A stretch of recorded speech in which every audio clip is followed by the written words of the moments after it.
Panglimang sit up na natin mga ka-hunter sa araw na to. Kanina nakahulin tayo ng isa sa pang-apat na sit up natin.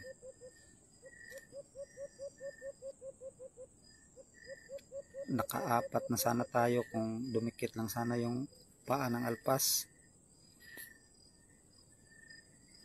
Umulan kasi kagabi kaya basa pa yung mga dahon pati yung mga sanga ng puno.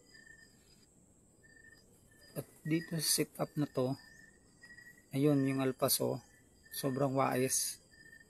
Ayaw pa dumapo sa pulot natin. At saka ang daming alpas na nasa paligid lang.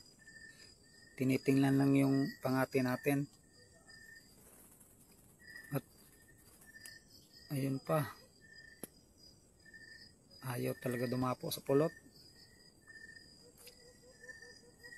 Si Sanji dito, kanina pa yan naglilimlim pugad.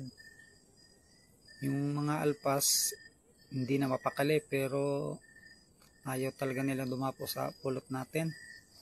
Ayun Ayun, meron pa. Hindi ko mabilang kung ilang alpas tong nandito. Basta ang alam ko, nasa mahigit 5.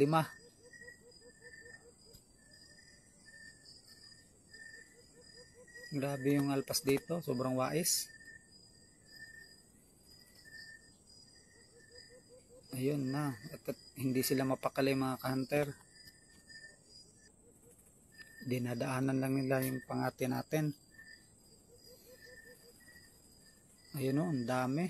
3 sabay na dumaan.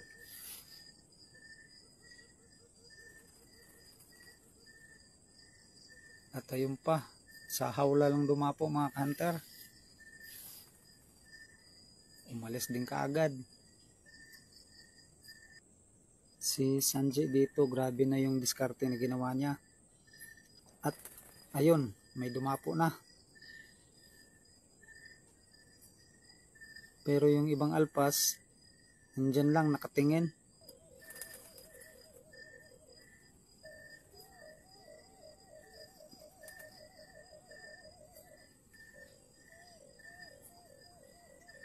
Kaya kunin na lang natin at baka makawala pa.